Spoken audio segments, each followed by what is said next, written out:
Good morning students, कैसे हैं आप लोग? चलिए, बहुत अच्छे हैं। तो हम लोग डिस्कस कर रहे थे प्रीवियस वीडियो में बिहार बोर्ड 23-24 बैच के विद्यार्थी के लिए जो वेरी सिमिलर क्वेश्चंस है उसी को। ठीक है, तो ये क्वेश्चन जो है कि आपका कोई भी एग्जाम्स हो, जो आपका फाइनल एग्ज़ाम जो होगा 24 के फेब में, उसके पहले भी एक दो एग्ज़ाम्स होंगे। जैसे मंथली जो एग्ज़ाम चलेगा वो होगा, इसके अलावा आपका सेंटअप होगा, उसके बाद फाइनल होगा। तो उसी सारे एग्ज़ाम्स को पॉइंट ऑफ व्यू में रखते हुए हमने एक क्वेश्चन की सीरीज़ शुरू की है, जिस सीरीज़ से ये सारे तरह के जो भी एग्ज़ाम्स हो गए वो वेरी सिमिलर क्वेश्चन है। वो मान के चलिए कि इसी में से आपके एग्ज़ाम्स में प्रत्येक एग्ज़ाम में क्वेश्चन पूछे जाएंगे। ठीक है, तो देरी नहीं करते हुए हम लोग अब आगे कंटिन्यू करते हैं कि हम लोग 24 क्वेश्चन डिस्कस कर चुके थे, नहीं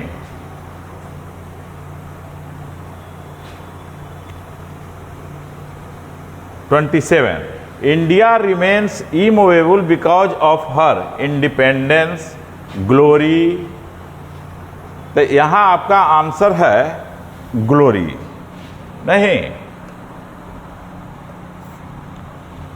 उसके बाद हम लोग देखते हैं अगला क्वेश्चन 28। देखिए, इसमें ऑनेस्टी और इलिटरेसी भी था, लेकिन आपका आंसर क्या था? ग्लोरी था। ठीक है, तो अगला क्वेश्चन है कि Benji was advise to keep hens by his doctor, sister, grandparents, parents. तो बेंजी को एडवाइज किसके द्वारा किया गया था? तो आप यदि पढ़े होंगे तो आप ये जानते हैं कि उसको डॉक्टर ने सलाह दी थी। तो आपका सही आंसर क्या होगा?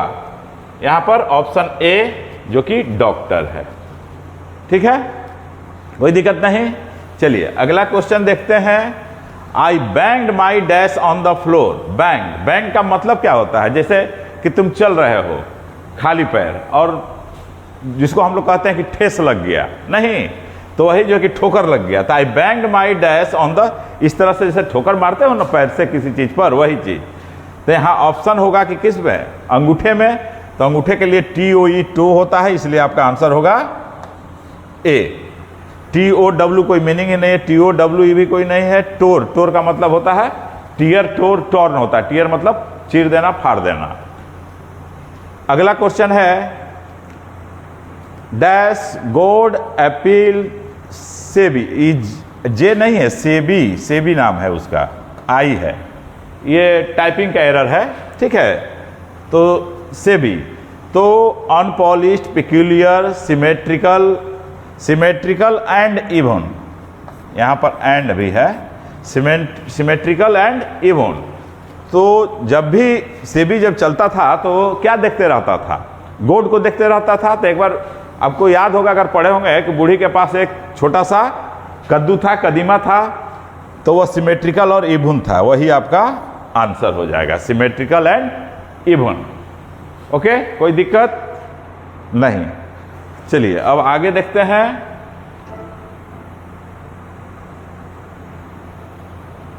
थर्टी टू नंबर क्वेश्चन है choose the incorrect sentence. Incorrect यानी कि गलत। तो ये जो वाक्य दिया हुआ है इसमें देखना है कि गलत कौन है, ग्रामर मीनिंग की दृष्टि से।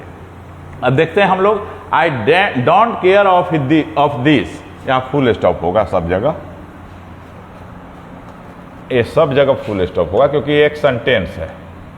ठीक है, I don't care of this, he got off the train, the workers are on strike, the tree was covered with flowers. तो इस दिए हुए चारों सेंटेंस में तो आपका गलत है ये, आपका आंसर होगा ए, क्योंकि केयर ऑफ नहीं होता है। क्या होता है? केयर के साथ फॉर होगा। यहां पर केयर फॉर दिस, यहां सही क्या होता? अगर फॉर रहता तो यह वाक्य सही हो जाता। तो इसलिए आपको इनकरेक्ट चुनना है। तो इनकरेक्ट कौन होगा? ए होगा।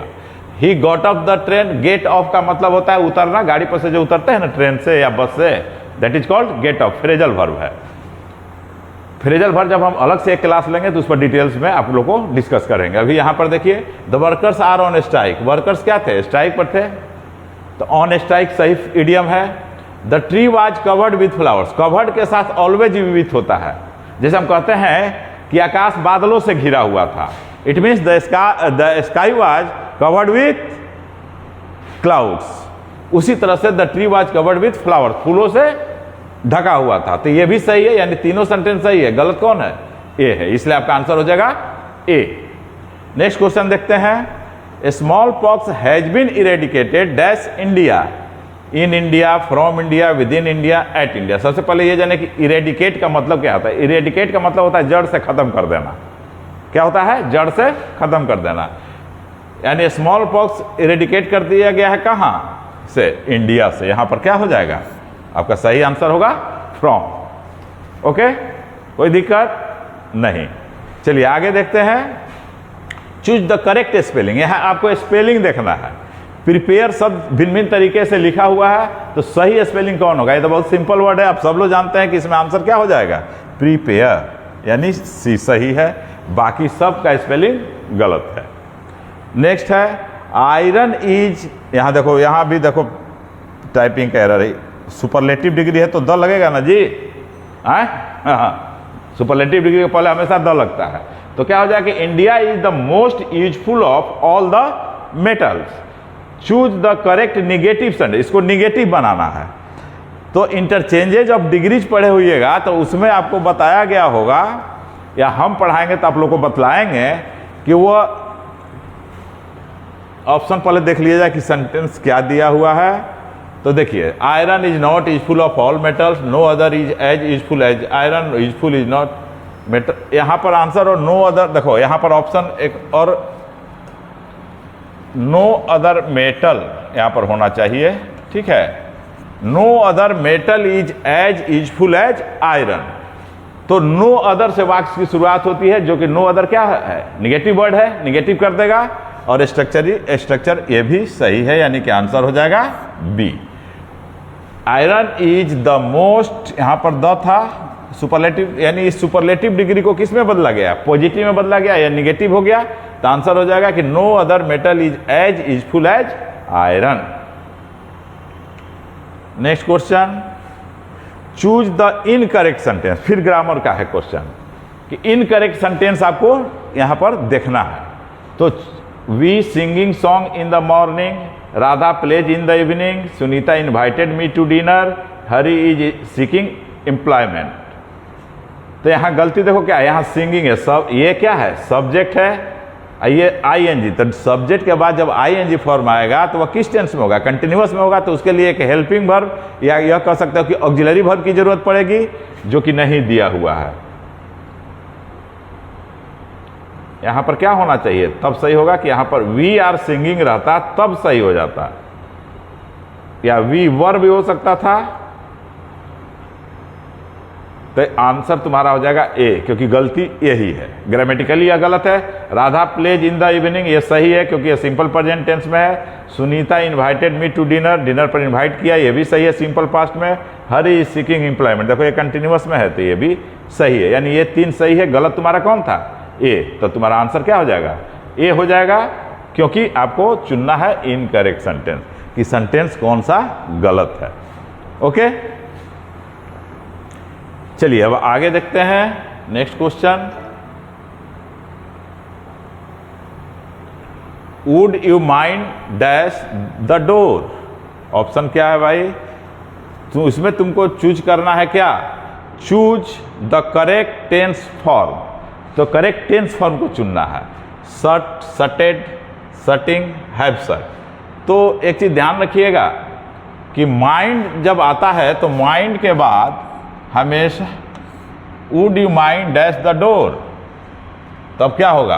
अब यहां पर मॉडल वर्ब आ गया। तो आप जान लीजिए कि मॉडल वर्ब जब भी रहता है तो मॉडल वर्ब के बाद जब भी मेन वर्ब आता है वो हमेशा प्लूरल फॉर्म में रहता है, यानी V1 फॉर्म में रहता है। तो देखो V1 फॉर्म में कौन है?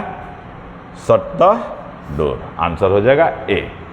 बहुत सटिंग होगा नहीं, क्योंकि देखो यहां मॉडल वर्ब है ना, चाहे वह इंटरोगेटिव हो, निगेटिव हो, अफर्मेटिव हो, कैसा ही सेंटेंस क्यों नहीं हो। तो एक चीज हमेशा ध्यान रखना कि मॉडल वर्ब, पहले ये मॉडल वर्ब जैसे shall, will, can, could, may, might, ought to, ये सब तो मोडल वर्ब के बाद जब मेन वर्ब जो आता है, क्या आता है? मेन वर्ब, तो वह प्लूरल फॉर्म में रहता है, यानी कि V1 फॉर्म में रहता है हमेशा। ये हमेशा ध्यान रखना। तो यहां पर क्या हो जाएगा? सट हो जाएगा। नेक्स्ट क्वेश्चन है the photo frame dash on the wall, hang, is hung, hanging, was hung. Photo frame को दीवार पर क्या किया जाता है? टांगा जाता है। नहीं, तो यानी कि पैसिव वॉइस में वाक्य है? नहीं। वाज हंग लिखेंगे तो टांगा गया होगा, इज हंग का मतलब टांगा जाता है। तो एक्चुअली टांगा जाता है, कोई जरूरी नहीं कि दीवार पर ही टांगा जाए। तो यहाँ पर क्या हो जाएगा? डी आपका सही आंसर होगा कि the photo frame was hung on the wall. जैसे कहते हो कि the thief was arrested by the police, लिख भी सकते हो, नहीं भी लिख सकते हो। उसी तरह से the photo frame was hung on the wall, दीवार पर टांगा गया। ये पैसिव वॉइस में वाक्य है, तो आंसर डी हो जाएगा। अगला क्वेश्चन देखते हैं। नेक्स्ट क्वेश्चन है कि why don't dash go and play outside. तो जैसे अभी तुम लोगों को बतलाया है कि why don't go and play outside, अब यहाँ डोंट लगा हुआ है। तो डोंट की सिंपल प्रेजेंट का निगेटिव है, तो डोंट यानी डू नॉट। तो डू का प्रयोग सिंपल प्रेजेंट में किस सब्जेक्ट के साथ होता है? आई, वी, यू या कोई भी प्लूरल नाउन हो या प्रोनाउन हो। तो यहाँ पर देख लो क्या दिया हुआ option, he, she, it. He, she, it के साथ तो ड जाता, एक सिर्फ यही बच गया है यू। तो तुम्हारा आंसर हो जाएगा क्या? बोलो, यहां पर हो जाएगा यू। ठीक है, टेंस पढ़े हो गए, उसमें तुम देख लेना। ठीक है, ऐसे एक परफेक्ट कॉम्पिटिटिव इंग्लिश नाम से एक हमारी बुक आती है, उसको तुम देख सकते हो। ठीक है, ग्रामर के लिए परफेक्ट कॉम्पिटिटिव इंग्लिश, तो जो कि तुमको अभी इंटर में भी काम आएगा और इसके आगे भी यह बुक काम आएगी। जो तुम आगे एग्जाम दोगे, चाहे CUET दो या कोई भी कॉम्पिटिटिव एग्जाम्स दो इंटरमीडिएट लेवल का, चाहे वह SSC हो या अदर कोई भी हो, एयरफोर्स नेवी कोई भी, तो उसमें भी वह काम आ जाएगा इंटर के साथ साथ। तो आप उस बुक को ले सकते हैं जो कि ज्ञानदा पब्लिकेशन से आती है। ओके, उसमें ग्रामर का सारा डिटेल्स दिया हुआ है, कोई चीज़ छूटेगा नहीं। तुम्हारे लेवल से बहुत ऊपर का दिया गया है, केवल एक दो एक्सरसाइज अभी कर लोगे तो inter more than 80%। Okay, next देखते हैं। The book will be bought by Sita, choose the correct active voice. यानी यह वॉइस से रिलेटेड प्रश्न है। The book will be bought by Sita, the will be bought यह पैसिव वॉइस में है, यानी सिंपल फ्यूचर का पैसिव है। तो एक्टिव सिंपल फ्यूचर का होगा, तो सिंपल फ्यूचर में कौन वाक्य है? सीता सब्जेक्ट है, तो सीता विल बॉट, बॉट तो होगा नहीं, ये गलत है। Sita will by the book, हाँ यही सही है। Sita will by the book, किताब को खरीदेगी, यानी सीता के द्वारा किताब खरीदा जाएगा। ये जो पैसे में दिया हुआ है, बाकी सब ये बिना देखे हुए भी गलत होगा। अगर रूल जानते हो तो आसान है। ठीक है, हाँ अगला क्वेश्चन देखो। The teacher was teaching the class, choose the best passive voice. अच्छा, यानी इसमें तुमको एक दो ऑप्शन मिलेगा, तुमको देखना होगा। देखो, teaching the class was the teacher, ये तो कुछ है ही नहीं, पैसिव वॉइस में बनाना है। तो देखो कंटिन्यूअस टेंस में वाक्य दिया हुआ है ना, ध्यान देना। तो कंटिन्यूअस टेंस का जब पैसिव वॉइस होता है तो बीइंग प्लस V3 का प्रयोग होता है। तो बीइंग प्लस V3 किस में है? केवल देख लो, तो इसमें नहीं है, इसमें नहीं है, इसमें नहीं है, तो बीइंग प्लस V3 देखो यहाँ है, यानी तुम्हारा आंसर यही होगा। क्योंकि कंटिन्यूअस टेंस का पैसिव वॉइस होता है ऑक्सिलरी वर्ब के बाद being plus V3, being BEING, being plus V3। आइए तो जानते ही हो कि सब्जेक्ट को ऑब्जेक्ट बना देते हैं और ऑब्जेक्ट को सब्जेक्ट बना देते हैं। ठीक है, चलो आगे देखते हैं। Amar says that he dash English lessons every day. तो एवरी डे बतला रहा है क्या? हैबिचुअल एक्शन को, आदतन क्रिया को। तो आदतन क्रिया को बतलाने के लिए सिंपल टेंस का प्रयोग होता है। तो टाइम नहीं दिया है तो सिंपल प्रेजेंट टेंस का यूज हो जाएगा। तो सिंपल प्रेजेंट टेंस कौन है इसमें? देखो, अमर सेज दैट ही, टेक्स हो जाएगा। सिंपल प्रेजेंट ही के साथ क्या होगा? वर्ब का 5वां फॉर्म होगा, इसलिए टेक्स हो जाएगा। 43 देखते हैं क्या कह रहा है क्वेश्चन। अब बेटा एक चीज ध्यान रखना कि ये सारे क्वेश्चन को अगर अच्छे से तुम देख लोगे तो जो अभी जो फिलहाल जो तुम लोग का एग्जाम होगा उसमें तो 100% ला ही लोगे। इसके अलावा जो भी एग्जाम आगे में होगा इसको रिवाइज करते रहना, इसी से क्वेश्चन रहेगा, इसे दाएं बाएं नहीं रहेगा। और भी वीडियो डालेंगे, अभी फिलहाल करंट एग्जाम को देखते हुए ये बनाया गया है। Of all the girls in the room Mohini is surely, of all the girls in the room यानी सारी लड़कियां, यानी 2 से अधिक लड़कियों का बोध हो रहा है तो स्पष्ट है कि सुपरलेटिव डिग्री होगा। तो सुपरलेटिव डिग्री में कौन है? द मोस्ट ब्यूटीफुल, है ना। तो यही हो जाएगा कि Mohini is surely the most beautiful. बाकी सब गलत होगा, देख लो। नहीं, क्योंकि ऑफ ऑल द गर्ल्स दिया रहा है। अगर 2 लड़कियां रहती तब कंपैरेटिव डिग्री का प्रयोग होता। 44 I wish he dash back home. Wish यानी कि क्या है? काश वह घर लौट गया होता। इसके काश वह घर लौट गया होता। अनरियल सिचुएशन है तो अनरियल सिचुएशन के लिए, प्रेजेंट के अनरियल के लिए सिंपल पास्ट और पास्ट के अनरियल के लिए पास्ट परफेक्ट। तो यहां पर बैक होम तो क्या देखो होगा? Is, had to, have, had.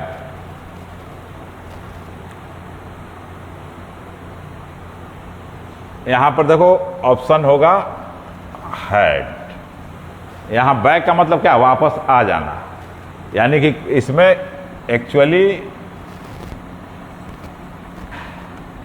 कम छुपा हुआ है, नहीं लिखा हुआ, इट मीन्स कि छुपा हुआ है। लिखा हुआ भी रहेगा तो यहां क्या होगा? हैड होगा। ये ध्यान रखना। अगर कम बैक भी रहेगा तो भी क्या होगा? हैड ही होगा। अगला क्वेश्चन देखते हैं। He dash works, choose the correct option. क्या है भाई? He dash works, hard, with hard, in hard, hardly होगा adverb. He hardly works. Hardly देखो, हार्ड और हार्डली में क्या अंतर है ध्यान देना। देखो हार्ड जो है, हार्ड जो है एडजेक्टिव भी होता है और एडवर्ब भी होता है, ठीक है। जिसका मतलब होता है जैसे ही वर्क्स हार्ड, वो कठिन मेहनत करता है, माने सख्त मेहनत करता है, कठिन मेहनत करता है। तो he is a hard worker, तो एडजेक्टिव हो जाएगा hard. He works hard adverb हो जाएगा। लेकिन यहां पर देखो क्या दिया हुआ, हार्डली। हार्डली एक अलग एडवर्ब है। ये नहीं समझना कि हार्ड में एल वाई लग गया है। हार्डली का मतलब होता है कि मुश्किल से, मुश्किल से। तो मुश्किल से काम करता है, मतलब नहीं के बराबर काम करता है, निगेटिव फोर्स इसमें रहता है, ठीक है। जब एडवर्ब पढ़ोगे या हमारी बुक से भी पढ़ोगे तो ये सब चीज स्पष्ट किया हुआ है। तो यहां पर क्या हो जाएगा? Hardly works. तुम्हारा सही आंसर होगा हार्डली, ठीक है। तो इस वीडियो में तत्काल हम लोग इतना ही रखते हैं, और इसको आप लोग ध्यान से पढ़िए, इसको समझिए और एग्जाम दीजिए। बिंदास होकर के एग्जाम दीजिए, कोई दिक्कत नहीं है, ठीक है। क्वेश्चन पूछा जाएगा तो इसी क्वेश्चन में से तुम्हारा क्वेश्चन रहेगा, ये कोई अलग से नहीं रहेगा, ये ध्यान रखना, ठीक है। इसी एग्जाम को ध्यान में रखते हुए ही ये क्वेश्चन हम तुम लोगों के सामने डिस्कस कर रहे हैं। डिस्क्रिप्टिव भी मिलेगा बेटा, डिस्क्रिप्टिव भी मिलेगा, घबराओ नहीं, ठीक है। Okay okay, bye.